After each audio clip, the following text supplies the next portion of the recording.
Antonio Antolini, como Atole, pero con doble T. Y estoy muy contento de recibirlos otra vez con grandes.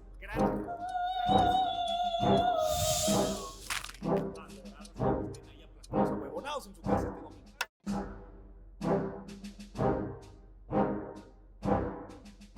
Amigas, amigos del Soberano, familia tanquetera, son ya 16 programas de la emisión favorita de la televisión mexicana. Está María José aquí también hoy, Alfonso, ¿cómo están? ¿De qué vamos a estar platicando hoy? Son ya 16 programas, qué rápido pasa el tiempo, 16 semanas. Rapidísimo, ya va a ser Navidad, ya estamos muy navideños.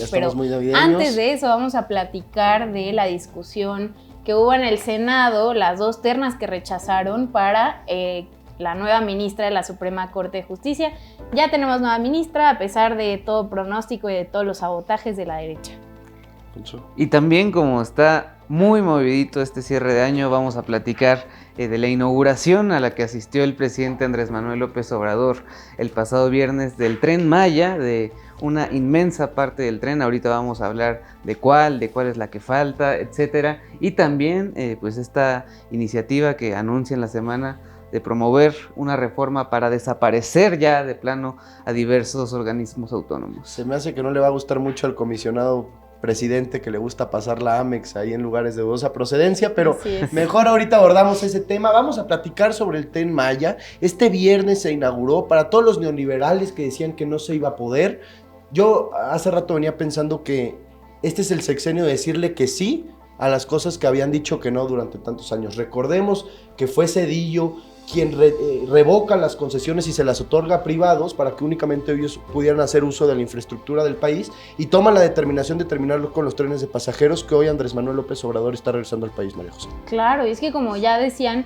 llevan 5 años haciendo pronósticos y predicciones incendiarias, que sí iban a hacer Venezuela, que sí se iban a ir del país si ganaba Andrés Manuel López Obrador. La verdad es que a ellos también les está yendo muy bien, a todos los sectores completamente. Hay millones de personas que han salido de la pobreza, a los empresarios les está yendo mejor que nunca, y bueno, pues hoy sabemos que esta predicción que tenían específicamente sobre el Tren Maya, que iba a costar muchísimo, que si la deforestación y no sé qué tantas cosas, pues una vez más el presidente López Obrador les calla la boca, porque hoy tenemos Tren Maya y han regresado a México los trenes de pasajeros después de tantos años. Como ya platicamos alguna vez, nuestra generación de Alfonso, Andrés y la mía, pues cuando nacimos no había trenes de pasajeros acá en México, y hoy vamos a tener la oportunidad pues de recorrer todo el sureste.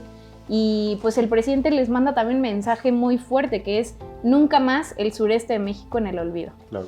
Yo destacaría, por supuesto, y me alegra, no lo puedo ocultar, pues que en esta parte hay un fracaso absoluto de un sector de la oposición, de la oligarquía más rancia, que estuvo financiada abierta y sin esconderse por Claudio X González, que se habrán gastado millones de dólares en amparo. Claro. Tenían realmente el proyecto de ellos político, la meta de frenar por completo la construcción del Tren Maya. Ellos querían impedir a toda costa que se realizara.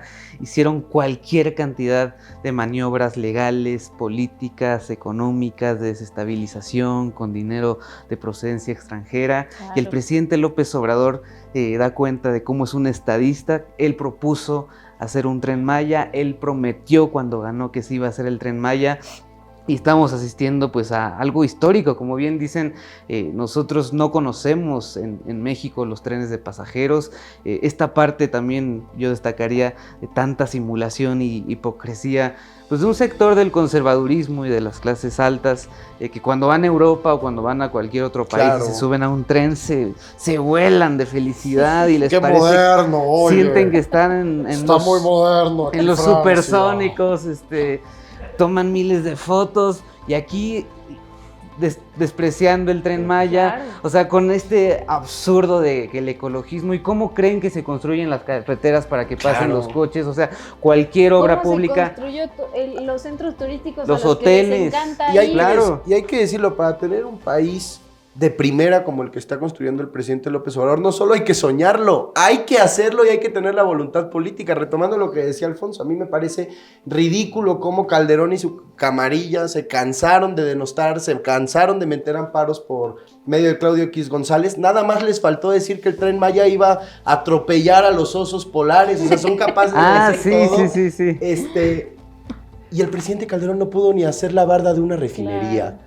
O sea, no hay punto de comparación entre las megaobras con iniciativa del Estado que está entregando el presidente López Obrador. Es el primer sexenio, yo creo que en los últimos 100 años, en el que se está invirtiendo tal cantidad de recursos en obra pública. O sea, creo que hay un punto de comparación que da muestra del ridículo de que estos neoliberales eran los eficientes y eran los buenos gobernantes. Pues el último intento que tuvieron de hacer un tren fue durante el gobierno de Peña Nieto de México a Toluca y no pudieron terminar un tren de México a Toluca y llega Andrés Manuel López Obrador y les construye un tren que recorre cuántos miles de kilómetros, uno de los más grandes del mundo, por todo el sureste, por cuántos estados, y estos inútiles no pudieron construir un tren a Toluca. ¿Sabes cuál es la diferencia? Que López Obrador es un tipo que resuelve. Claro. Llegó a hacer las cosas. López Obrador resuelve. Peña Nieto muy claro, guapillo y pero todo, oigan, también, o sea, no es nomás hacer por hacer, porque este proyecto, como comentábamos hace rato antes de entrar,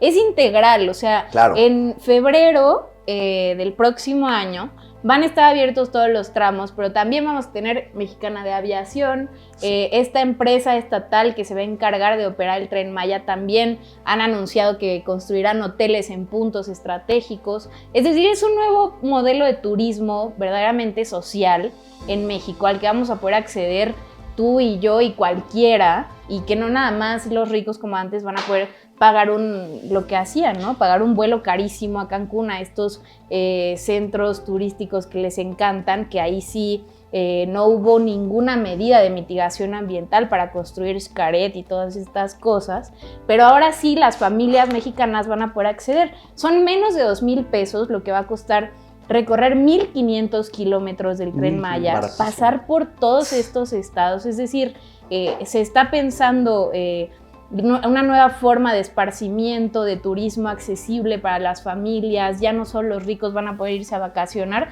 sino que ahora sí vamos a tener un turismo accesible para todas y todos. Y que además hay que decirle a la familia tanquetera, es absolutamente consistente con lo que el presidente López Obrador y el obradorismo en general hemos enarbolado durante tantos años. En los sectores estratégicos, como lo son las comunicaciones y como lo son los transportes, el Estado tiene que tener una presencia, y una presencia notable. ¿Para qué? Para equilibrar las desigualdades que naturalmente genera el mercado y que denigran a quienes durante años han sido exclusivos de derechos, como debería ser transportarse en libertad a un precio accesible por todo nuestro país. Vacacionar. Yo le preguntaría a quienes están viendo la tanqueta, antes de irnos a corte, pues hubo muchísimo revuelo porque en cuanto salieron los boletos para los primeros tramos, los primeros trenes, se vendieron todos, estaba absolutamente agotado. Entonces sería curioso saber si alguien de quienes nos está viendo consiguió boletos y va a estar próximamente subiéndose al Tren Maya, si tienen algún plan de hacerlo pronto, porque esto, como dice Majo, va a ser algo que vamos a soñar muchísimas familias mexicanas con estar ahí cuanto antes, con poder hacer todo el recorrido, visitar los estados, Chiapas, Campeche, Quintana Roo, Yucatán, la belleza de nuestro país, la riqueza cultural, gastronómica. No hay precedentes. No hay precedentes, vivimos tiempos inéditos, pero ¿qué les parece, María José Alfonso, si nos vamos a corte y regresamos? Vamos a corte. Vámonos. Tenemos todos, eso es lo que más me importa transmitir, que cuidar el tren, o sea, cuidar eso, que entre todos cuidemos lo que es de todos, que no se destruya, que cuidemos lo público, ¿no? Lo que es de todos los mexicanos. También por eso es que tomé la decisión de entregar la administración del tren a la Secretaría de la Defensa Nacional. Defensa Nacional. Porque se busca que el tren no se privatice, que no vaya a haber un cambio hacia adelante y lo vendan.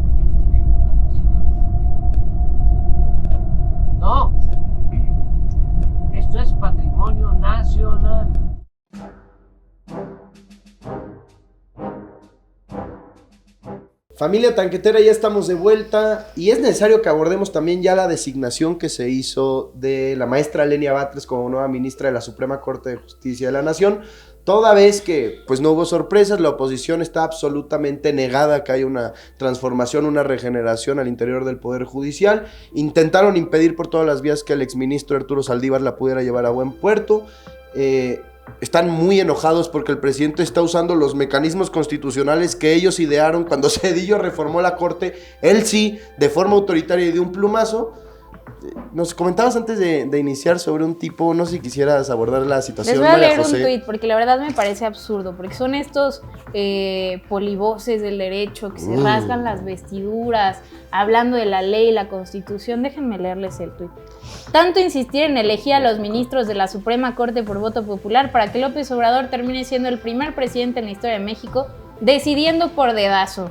Yo no sé en qué sexenio se habrá quedado este personaje. ¿Qué es eso? O cómo piensa él que funcionaba antes la designación. ¿Cómo cree que lo hizo Peña Nieto? ¿Cómo lo hizo Calderón? ¿Cómo lo hizo Fox? Antes esas ternas eran una gran simulación, era una terna de una sola persona. Además, ¿cuál es la diferencia o el pleito entre que el presidente López Obrador y el movimiento obradorista lleven años proponiendo un nuevo mecanismo de designación de los ministros y que sigue vigente esa propuesta, es parte esencial de conseguir el Plan C en 2024, y otra que actualmente el mecanismo que se encuentra en la Constitución es ese, y no están tomando en cuenta además que hubo rondas en donde pudieron haber la oposición conseguido un acuerdo, pudieron haber buscado el consenso con alguno de los demás perfiles y no hacer el drama que están haciendo, y se negaron, como han hecho absolutamente todo el sexenio, obstaculizaron el proceso, votaron en contra, no dieron de otra. Pues lo que dice la Constitución como está ahorita es que el presidente López Obrador le tocaba elegir pues ya directamente. ¿Y qué pasó con MC? ¿No que ya se había roto el bloque de contención y no sé qué tanto decía el señor Dante Delgado? ¿Y qué pasó en la votación en el Senado con MC?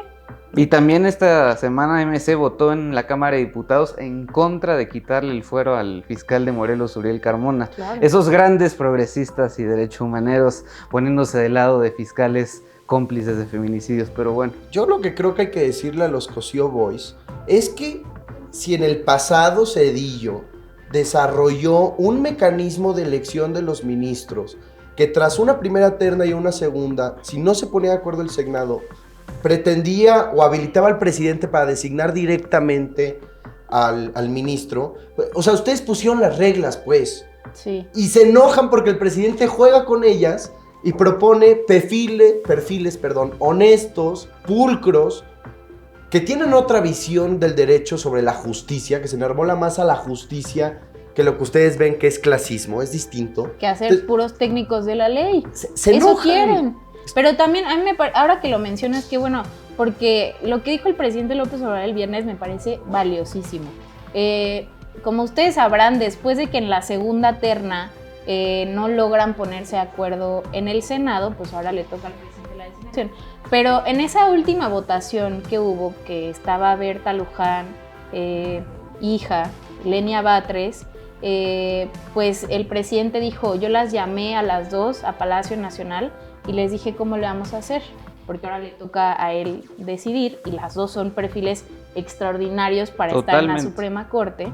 Y la verdad la altura de miras y el compromiso con la transformación que mostró Berta Luján en esa reunión privada que ya después el presidente relató, me parece valiosísima, porque ella dijo, según el presidente, pues yo gané la primera ronda, en la segunda obtuvo más votos Lenia Batres y pues yo estoy muy bien con que vaya ella, ¿no? Yo le podré seguir ayudando en otras encomiendas de la transformación. Y como dijo el presidente, ¿cuántas veces por cargos menores, no sé, mataban entre ellos? Claro, mordidas. Claro, o sea, habla de una diferencia abismal entre quienes militan de este lado y quienes militan todavía con la derecha. Y estos simuladores otra vez con su doble discurso haciéndose los ultra escandalizados de que como una familiar de Martí Batres o de apellido Batres, pues bueno, es una familia que tiene años luchando, que desde hace muchísimo, de los años 90, han luchado por diversas causas de la democracia y de la justicia aquí en la Ciudad de México. ¿Y qué nos pueden decir quienes tenían a mafiosos como Eduardo Medina Mora vinculados a lo peor del crimen organizado? Y hace pocos días yo retomo una declaración que hizo la senadora Olga Sánchez Cordero, quien también fue ministra de la Suprema Corte, donde ella decía que anteriormente los ministros eran hasta militantes de los partidos políticos y eran unos reverendos mafiosos que solamente defendían los intereses de la oligarquía, y ahora está llegando una mujer honesta, una mujer que no... Imagínense si tuviera un solo escándalo de corrupción, ya que lo hubieran sacado, ya lo que hubieran dicho. No tienen nada de qué acusarla. Y no tienen, ¿saben por qué? Por la convicción y la deferencia de cómo ve el poder. O sea, esencialmente la diferencia entre los que estamos de este lado y los que están allá son el cómo se ve el poder. Y de este lado se ve como una herramienta de servicio, y eso lo sabe y hay que reconocerlo. Estoy de acuerdo, María José. Berta Alcalde fue clarísima al señalar que ella podía ayudar más desde otra área y que iba a cobijar a la nueva ministra de la Suprema Corte de Justicia de la Nación, que fuera la que fue votada en la segunda terna, la que fue más votada, porque lo que los neoliberales y el bloque conservador intentó hacer es restarle legitimidad a una propuesta del presidente López Obrador, y yo creo que Berta Alcalde la cobije de tal suerte y la dote también de legitimidad democrática, pues es lo más valioso y una aportación que sin dudas refleja el tipo de personas que militan en el movimiento obradorista. Claro, porque la Corte, recordemos que bueno, es que el legislativo es otro congalis de mala muerte que cada día da una sorpresa nueva. Pero la Corte también, o sea, era el poder más opaco. Por décadas fue el poder más opaco. Si le preguntamos ahora a la gente, probablemente sabrán nombrar algún par de ministros o ministras, pero piensen, hace 6 años, si la gente de a pie conocía a los ministros de la Corte, sabía qué se resolvía, sabía qué ocurría allá dentro de esa puerta gigante dorada de Pino Suárez número 2, pues por supuesto que no, porque operaban en total opacidad. Entonces, claro que estos perfiles van a ser valiosísimos para transformar desde dentro el Poder Judicial, sin olvidar y dejar de lado, como ya decía Alfonso, lo que viene en el Plan C, que gran parte pues justamente se trata de hacer una profunda reforma judicial, que es para lo que también Arturo Saldívar se hace a un lado, ¿no? Hace aproximadamente un mes que dice, bueno, me hago a un lado porque acá ya no tengo mucho eco ni mucho margen de maniobra, y pues vamos a darle con toda la reforma judicial. Y se hacen los escandalizados mientras tienen al mismo tiempo a José Ramón Cosío tuitando 24/7 contra López Obrador, pero eso no está mal, en fin. Delirantes. ¿Qué les parece si nos damos un corte, María José, Alfonso, y regresamos con más análisis de la realidad política nacional? ¡Vámonos! Decía que sus colaboradores, absolutamente todos, pueden aceptar dinero o beneficio económico de terceros por su trabajo dentro de la organización. Eso todos los periodistas lo sabemos, se conoce como chayote y estaba instaurado en su código de ética. Ningún código de ética periodístico acepta el chayote, por lo menos en la letra no lo aceptan. Y en el caso de este último reportaje que se cita, pues podemos ponerlo, tengo todas las evidencias de cómo pagan sus viajes, su comida, con dinero del pueblo, hasta 6,000 pesos en sus comidas los comisionados del INAI. Ahí no les gusta el periodismo, dicen que impulsan el periodismo de investigación. Cuando se hace uno sobre este otro poder, los organismos autónomos también son poderes, y muchas veces son poderes fácticos capturados por la derecha, es el caso del INAI, pues incluso ahí pagan sus comidas con dinero del pueblo, hasta 6,000 pesos, porque dicen que estas reuniones no pueden sostenerlas en sus instalaciones. La verdad es que es un abuso.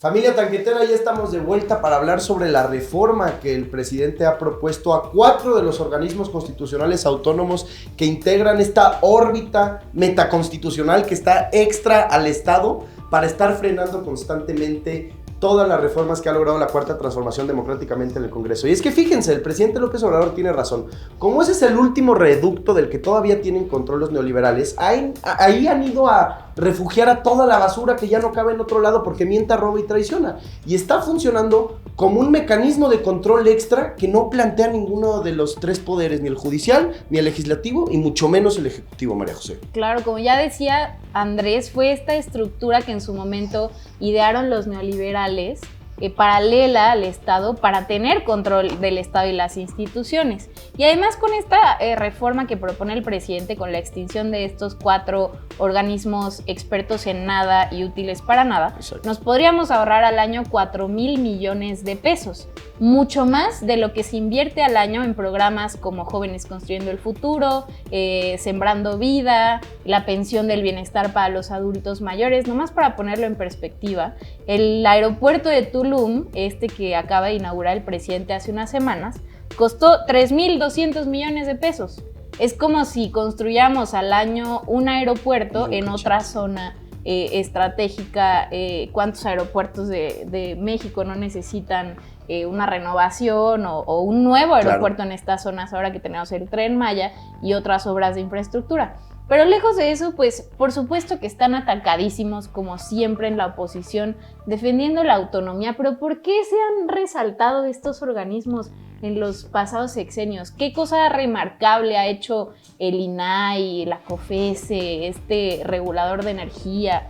¿Por qué se han caracterizado? Pues para simular que alguien de quienes nos están viendo nos digan si durante el periodo neoliberal o alguno de los gobiernos anteriores la creación del INAI les sirvió de algo para tener mayor transparencia, mayor acceso a la información. Recuerdo que la Comisión Reguladora de Energía, la CRE, fue creada en el marco de la reforma energética de Enrique Peña Nieto, que sirvió para legalizar el saqueo, para abrirle las puertas de Pemex y nuestros recursos naturales a las empresas extranjeras. Y ahora resulta, nos enteramos en las últimas semanas, que el INAI sirve pues, para que los miembros de esta institución, de este organismo, se vayan, como decía Andrés, a lugares de dudosa procedencia, Tugurios. A tugurios con bailarinas exóticas, que también son llamados table dance, a gastarse las tarjetas de crédito del organismo, de la institución, que obviamente no hay que ser un genio para saberlo, se utiliza dinero público, o sea, los impuestos del pueblo que van destinados al INAI se gastan básicamente para que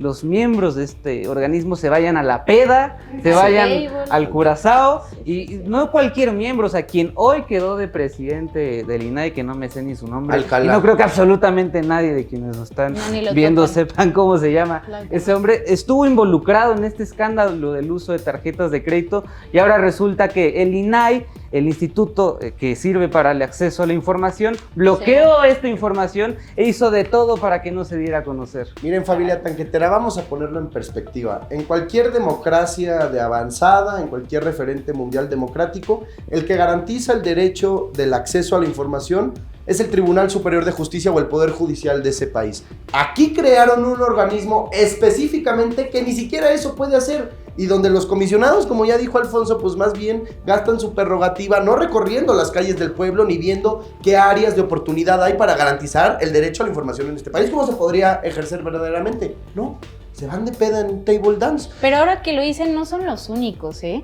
Ahora también nos enterábamos en las últimas semanas que estos señores y señoras del Tribunal Electoral hacen exactamente lo mismo. Y lo mismo hacía Lorenzo en el INE. Claro, en el INE, o sea, utilizan estos organismos según que defienden los de la derecha y que marchan allá en Reforma vestidos de rosita y todo esto, pues para saquear al país, para saquear al erario. Allá en el tribunal a mí me escandalizó muchísimo algo que leí esta semana, que no me acuerdo ni qué consejero llevaba sus coches de lujo, estos coches que colecciona la gente que son muy antiguos, a los talleres del Tribunal Electoral del Poder Judicial de la Federación para renovarlos.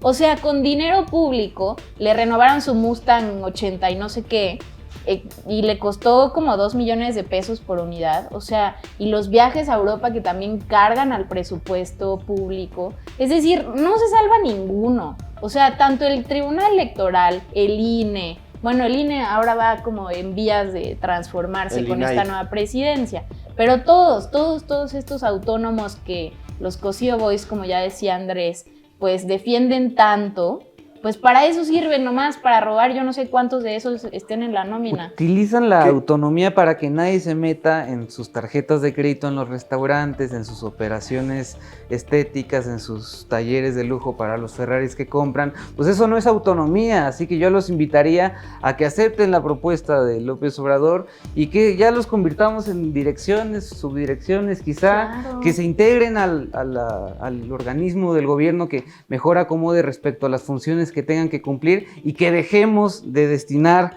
dinero público, dinero de los impuestos del pueblo, al absoluto atropello. Sí, porque la verdad es que son funciones duplicadas. O sea, que alguien de la familia tanquetera nos ponga ahí en el chat, déjenos un apoyo, también en un superchat, sus likes no se les olvide, pero que alguien de ahí, de nuestro amable público, nos diga cuándo la COFESE ha emitido una resolución que le ha cambiado su vida. O sea, y digo que son funciones duplicadas porque la Secretaría de Economía es quien debería estar encargada de emitir Claro. esas normativas de Claro, competitividad. la competencia. ¿Para qué necesitas un organismo supuestamente autónomo? Y hay que abordar también la definición de autonomía. ¿Autónomo de quién? Autónomo Claro. exclusivamente del Estado. Es un fetiche eso, Porque la- Calderón, Salinas, o sea, todos estos mafiosos de poca monta y delincuentes de cuello blanco siguen refugiando a sus minions ahí para que les hagan los mandados. Entonces, solo se creen autónomos para recibir el dinero. O sea, a la hora de recibir el dinero público, nadie alega de, ay, somos autónomos, vamos a recaudar nosotros nuestros propios recursos. Claro que no. No. Ahí siguen cobrando el cheque todos los meses de la tesorería de la federación. Pero, Y a la Amex todo. y en la Amex, ¿no? Para que también les den puntos y se puedan ir de viaje. Pero vamos a dejarlo Así hasta ahí, es. familia tanquetera. No se olviden de dejarnos su super like. María José Alfonso, como siempre, un placer, me divierto mucho. Muchas gracias, Páez, Majo, un gustazo estar aquí con la familia El Soberano. Y gracias a ustedes por acompañarnos, ya 16 programas viéndonos. Ya 16 programas viéndonos, pero vamos mucho más porque queremos ir por ese récord de En Familia con Chabelo. Entonces no se lo pierdan la próxima semana. Un abrazo solidario para todas y todos. Gracias.